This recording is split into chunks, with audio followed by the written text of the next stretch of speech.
Tom, so we're at your nursery obviously right now. It's been an interesting day because it actually started to rain, which we Yes, haven't had in a while, so that's beneficial. That's a good thing. So the native plants is obviously a primary focus with a lot of people these days.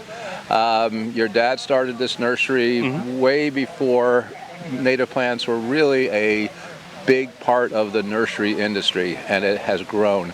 So in your thoughts and your impressions, how have you seen this industry grow? You know, that's a really good question. So it seems to be there's more interest in native plants every single year, and which is really encouraging, because from our point of view, it's something that can really help the planet in so many ways. Yes. Like you mentioned, my dad and my mom, they started this nursery in 1984, and they were really one of the first. There were very few. There were some nurseries in the Midwest that were growing native plants. There were some in Maryland, but really in our area there wasn't anyone doing this, and now there's dozens, and that's really because there's a lot more interest in it. So one of the things that I find interesting is that a lot of the material that you grow is grown from seed. A lot of other nurseries grow things from cuttings, so they're cultivars, so they're all genetically identical. Why do you grow things from seed as opposed to cuttings? So our main clientele as a nursery is the restoration ecology industry. So a lot of these landscapers, in a sense, are going out and doing large-scale restorations. It's often funded by either the federal government or state governments. Sometimes you have a wealthy benefactor who really wants to put a lot of money into creating pollinator habitat. But one of the things that happens when you grow from seed versus from conventional horticulture, where you're doing cuttings or tissue culture, things like that, is you gather a lot of genetic diversity. So every plant, similar to you and me, we're genetically different. Exactly. And when you use a tissue culture or a cutting, you're actually making a clone of that plant. Yes. From seed, well, there's a parent plant and a mother plant and a father plant, basically, and you're going to have genetic differences in every single seed that's produced. In the home garden, it doesn't really matter if you have a lot of genetic diversity, because you're going to have one or two of something, and if they're the same, that's not a big deal. But in these large pollinator plantings or large restoration plantings, you need a lot of this diversity, because there's going to be droughts, there's going to be heat waves, there's going to be locust swarms and all kinds of things that could go wrong, and you need that population of sometimes 1,000 plants or 100,000 plants or 1,000,000 plants. That has to be, the population has to be resilient. Yes.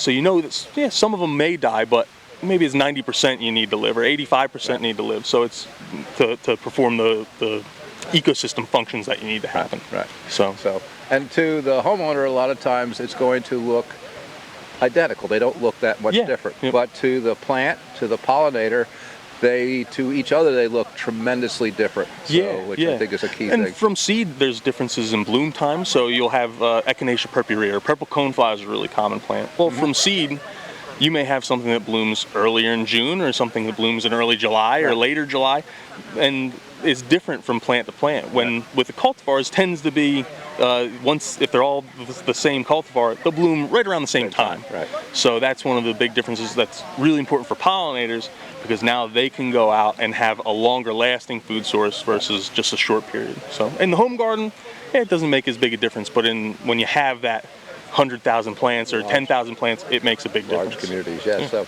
well, thank you, Tom. I appreciate that insight. Yeah, thank you very much. My pleasure.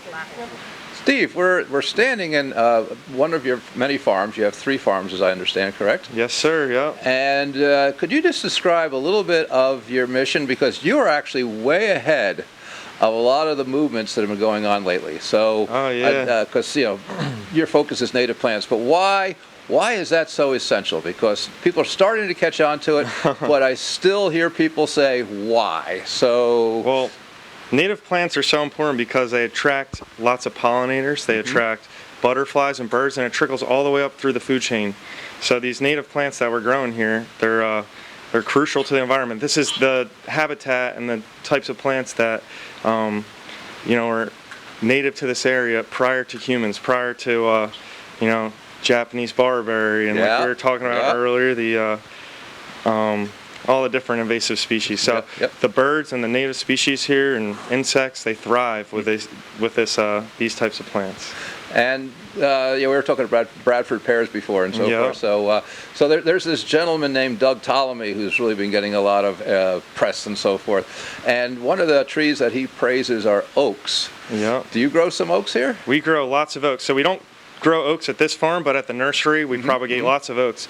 And one of the really cool things with the oaks that we do, so most of the plants that come from other nursery stock, they are what's the word I'm looking for? They're grafted, and they are they don't have the genetic diversity. We're collecting oak seeds, so we sprout the oaks from the seeds, so we're promoting that genetic diversity. And one thing that's important with all the oak species is they're host to many different native species, and they play an integral role of the food chain. So I think the white oak, but Doug Ptolemy, I don't want to quote him because I'm not sure the exact number, but I said 513 species. It's something like that. Yep. Species that they host versus the Bradford pear, which might only host 3 or 4 different native species. So when you say host, what do you mean by that?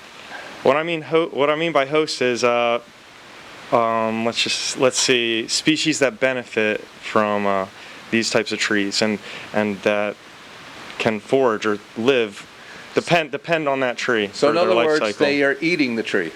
Pretty much, they're eating the tree, which is like it's really scary for a landscaper and homeowners to think that, but that's what you want. You want to have an interactive ecosystem.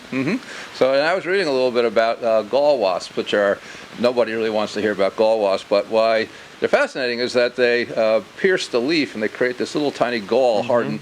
And someone asked Doug Ptolemy, well, that's horrible because why is the tree allowing this? And he said, well, no, wait a minute. They're actually constricting the area to a very little part of the leaf. So it's not really spreading all over the tree and harming it. So sometimes those beneficial things that we see are so minor, and we think, oh, it's just an abnormality in the leaf, but it's really something positive. Exactly, exactly.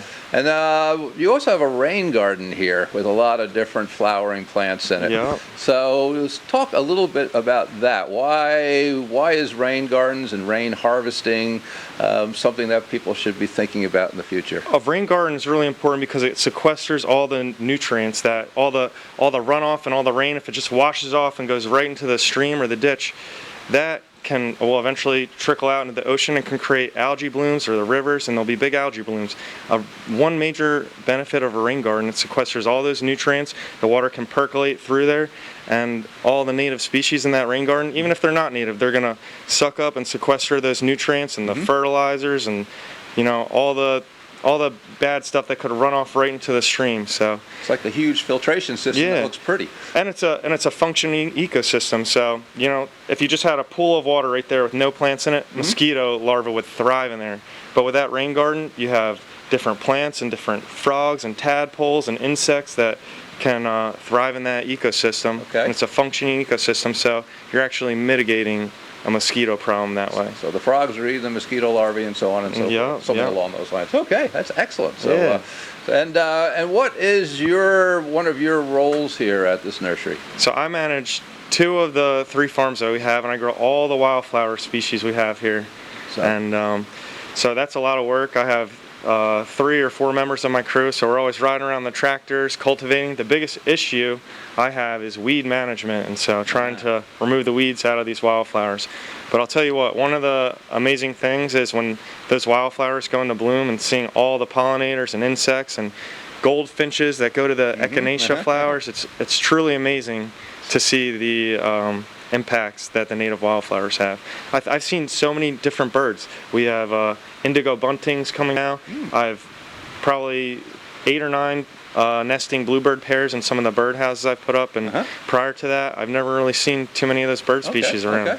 So again, benefit of native plants, bringing in our songbirds. And I've heard a lot of people say that our songbirds are in decline. You're actually working to mitigate that problem and really enhance the population. And that's another benefit of the oak tree. The oak trees have so many different caterpillars and things that those birds can eat too. That's right. The native plants and the oak trees, you're really doing big steps for Mother Nature. Well, thanks for doing that. No problem. You and your dad were so far ahead of the curve, but I'm glad you're still in there. You're enlarging the nursery and making the whole process ever better for us. Thank you. I appreciate it. Thank you.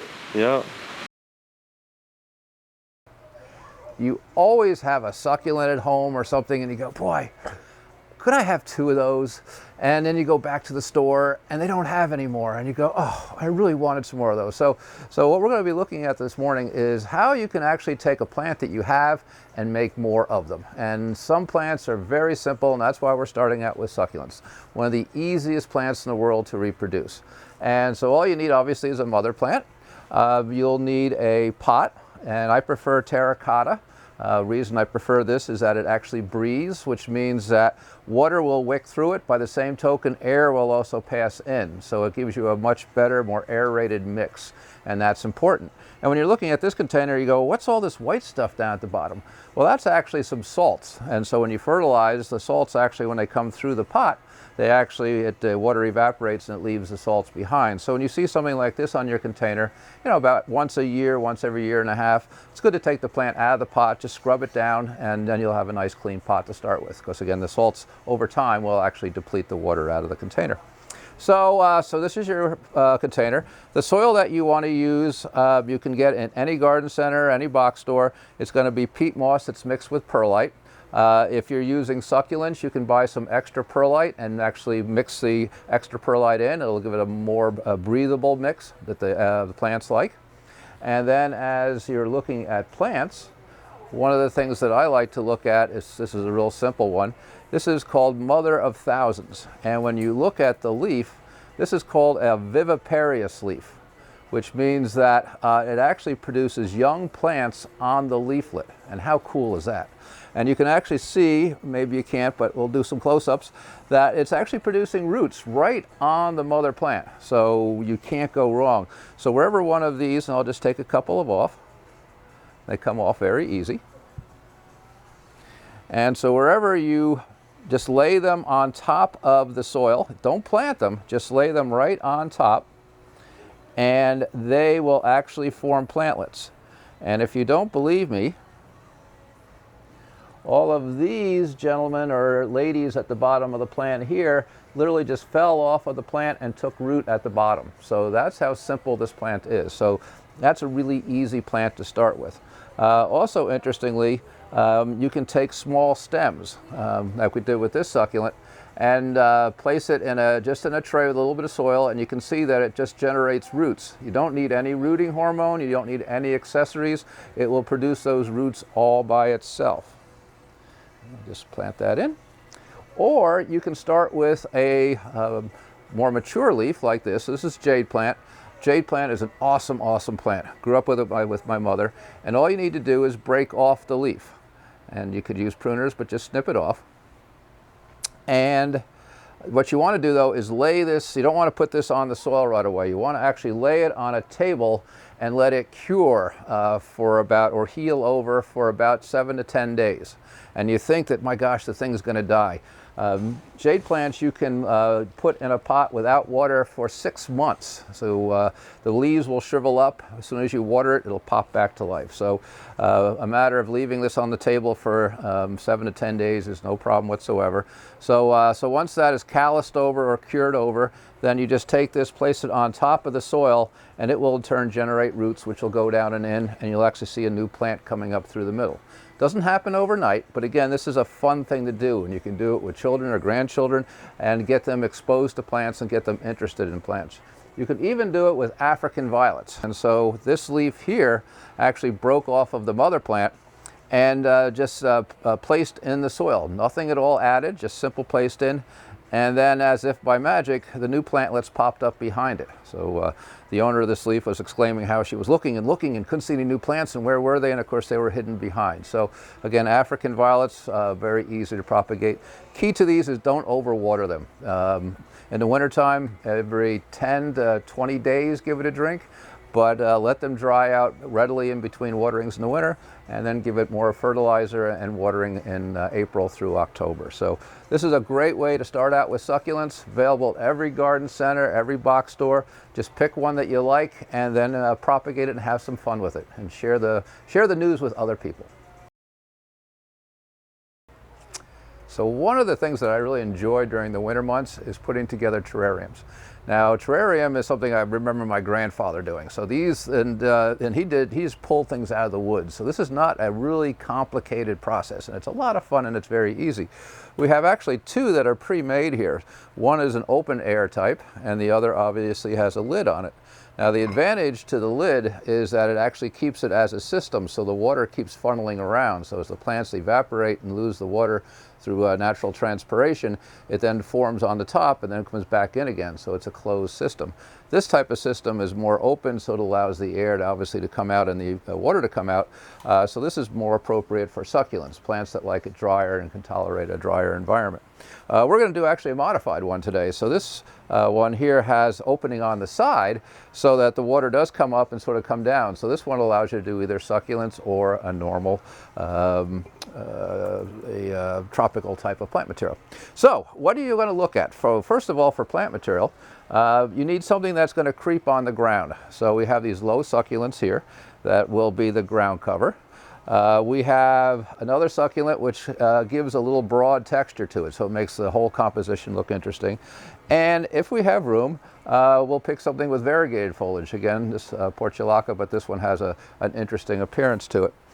You could also use sheet moss, so and you can buy this. So if you wanted to do something like that, it's nice and low, works as well. So the first thing you want to do is put gravel on the bottom, and you can buy that in bags such as this, or obviously in jars. And then on top of that, we put a little bit of activated charcoal. Now the activated charcoal, that keeps the bacteria down and also keeps any odors down, so keeps it to a minimum. On top of that, we want to put some sphagnum peat moss. And this sort of, it just acts as a, as I make a mess here, acts as a filter. So it prevents the soil from creeping down and through and making a mess. Also notice we want to keep the gravel up on the side. I made a little pocket so the charcoal goes in the middle so that you're not seeing the charcoal because it's not terribly attractive. And now we put in the soil, which I pre-moisten. You never want to use the soil out of the bag dry because it takes a lot of moisture, believe it or not, to wet it. And then obviously it's going to be very difficult to do once it's inside of here. So you want to pre-moisten your soil. And then you want to give some thought, where are we going to put everything? So this little guy here, try not to make a huge mess, we'll put towards the back. Give him a little bit of a prominent location. And I'm going to tease out the roots a little bit. So this will allow me to work it into the soil. You want to tease the roots out anyway because you want them to work out and about. And we'll squeeze him in here. Come on, buddy, there you go. Ah, there you are. Now, are you going to be too tall? Now, here's an interesting. He's going to be too tall for that, so we're not going to use him. Sorry, guy. I had you all excited to go in there, didn't I? I'm sorry. So then we're going to go to plan B, which will be this guy. And he's going to work just fine. Look at that. There he goes. Now, let me just support you a little bit. There we go. Now we have the ground cover. So let's put these in. And you want them obviously to creep out over the soil. So you want to put them so that they will become the ground cover. And let's put you back here. Oh, yeah. You can tell I've got a dog at home. I'm used to talking to animals. Same way I talk to plants. Believe it or not, I think they understand. I'm going to break him up a little bit. We're going to put him to the front here. And after we do this, we're going to put a few pebbles or moss around the edges. I'm just going to spin this guy so that he's going to grow towards the back. All right. Come on now, you stay over there. Behave. There we go. You grow to the back. You grow to the front. And this one I'll put in the front as well.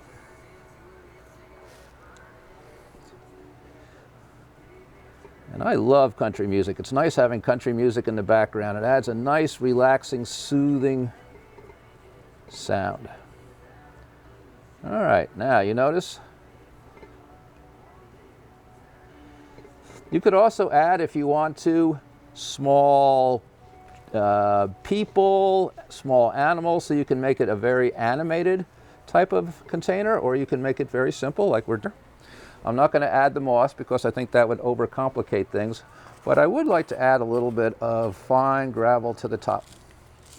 And obviously once I finish all this, I'm going to have to clean down the jar so it makes it presentable. But just put small amounts in. But you can see how this will finish the product, because you don't want to be looking at the soil, because that's not particularly attractive. It's just peat moss and perlite mixed together. But this gives you that added touch to finish the whole project off. Makes a great holiday present, so you can share this with friends, or you can just be greedy and keep it for yourself. There's all sorts of things that you can do with this. But once they're set up, this will last for a good year, providing, because I know someone who forgot to do this, you water it. So watering is essential, so especially with the open mouth here. So you want to make sure that it gets water every now and then. But, all right, and I'll continue this for the next couple of minutes, putting the gravel in. But you can see how you can make a nice composition. You're going to need to have some paper towels available just to clean the inside of the glass when you're done. But that's a simple way to make a terrarium that will last for at least another 12 months and is a great present.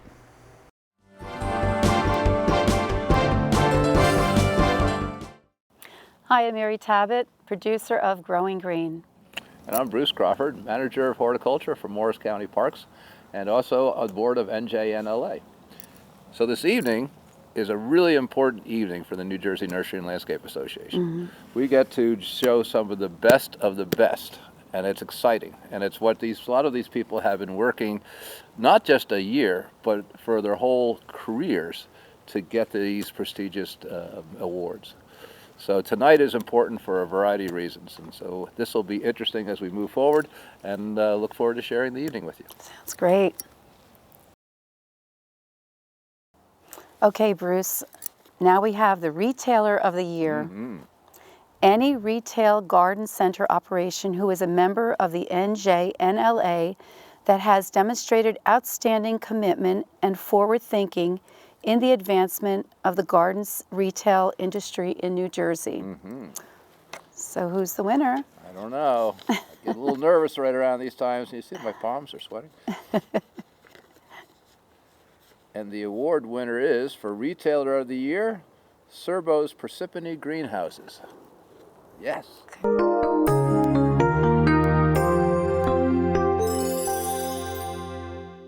I'm Tyler Serbo from Serbo's Garden Center here in Parsippany, New Jersey. We are a fourth-generation family-owned and operated garden center in North Jersey. We've been here for 109 years. We were established in 1913 by my great-grandfather, now through 4 generations of family, and still here today. We were once a 26-acre farm producing produce for our local community, and then relocated out to our other 2 locations in Sussex County, where we are North Jersey's largest tree grower, as well as a 40-acre wholesale yard in the town of Newton. We've been around for over 109 years, and we're happy to do so to support our community that has always supported us. We want to take this time to thank the NJNLA for awarding us the Retailer of the Year. We've been a proud member there for close to 60 years, dating back to my grandfather and his brother being on the board. It's a huge honor. We want to take time to thank our staff, who we couldn't do this without, that we feel is exceptional, and also thank our customer base that is really second to none. Without those 2 things, we wouldn't even still be here today. We look forward to another 100 years in business, and thank you very much. Willowood Arboretum, which is where we're currently standing, is renowned for a number of different things. It's got a phenomenal collection of trees. The Tubbs brothers developed the property starting around 1910, bringing in material from around the world. They interacted with the Arnold Arboretum and other plant professionals up and down the East Coast. But one of the really interesting things that's developed here are the meadows. And one of the meadows is behind me right now. It's obviously tan, but we're also right now in the middle of winter, and people look at this and don't really realize all the benefits that it has. So not only does it provide color in the summertime, not only does it provide texture in the summertime, but during the fall, obviously you get a lot of birds coming in. They're looking for the seeds, and the thing that's really interesting though is what happens below the ground. So as the plants obviously die off for the winter time, all the carbon that's in it it is actually stored in the root system in the ground. So you're actually developing this carbon sink. And right now we're sort of thinking about climate change and all that's happening. Right behind me is something that's actually helping the climate. So if you have any interest in starting a small meadow, it doesn't have to be large, that will actually contribute to global warming and helping it. So tune in next summer. We'll be going through the garden at length, looking at how we maintain it, what birds it attracts, what insects it attracts, and how the staff and I take care of this. So be sure to be seeing you then next summer.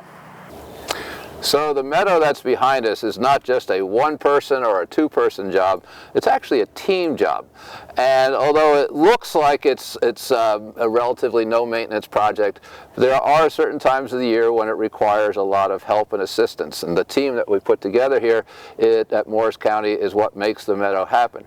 Now Nick has got a bee balm, I believe, in his hand. It is. And you want to talk a little bit about that for a second? Well, this would be the seed head that's left over after the growing season is finished and complete, and it does attract some of the local wildlife, and it creates a nice structural element in the meadow as well. Yeah, it creates a wonderful structural element that makes the winter garden really, more or less sing, even though the birds are pretty quiet at this point.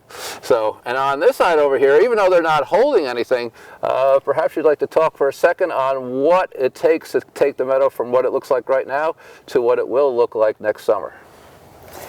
Well, Bruce, if I had worked here last spring, I would be able to speak more about that. So I'm going to kick it over to Tira here and Take have it away, her Tira. speak for a moment on that. So Bruce and Meg, a lot of the meadow restoration takes a lot of flailing and cutting back invasives to ensure that the native plants in the meadow can grow and flourish and create a good habitat for the environment that we have here and for all the pollinators. Yes, Perfect. and I would add that even though it may seem like just a piece of dead brown stem, it isn't. It is incredible the amount of variety that you see in a meadow in the different browns and grays. And if you come in and see it every day like we do, like Bruce said, it really does start to sing, and you see all of that variety, and the brilliant winter color can be just as striking and beautiful as it is in the spring and summer and fall. So we encourage you to tune in next summer when we go into depth on this program, and we'll go through everything from what it takes to flail it, which means cut it, to the relatively little maintenance in the summertime, but to see the beauty that comes in, the birds that come in, and the insect life that comes in. And obviously we're going to be focusing on carbon sequestration as well. So we'll see you next summer. Bye. Bye. So I'm standing here today with Lori Jensen, who is the Executive Director of the NJNLA and is the person responsible for making Growing Green happen. So I know she's always on the other side of the camera, so you're not seeing her, but as we conclude our first season together, I thought it would be good to bring her in front of the camera and for her to say a few words and introduce herself. Thank you, Bruce, and I'm glad that to be here today. It's been a great year filming a lot of fantastic, interesting episodes, and I'm looking forward to another great year next year. Yeah, good, good. As well are we all. Yes. So thank you for all your help in promoting this and doing this. All right. And here's to a year to come. Yes.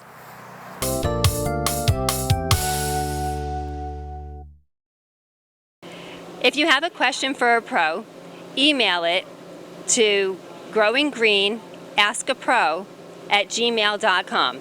If your question is selected, you'll receive a Plant Something t-shirt from NJNLA.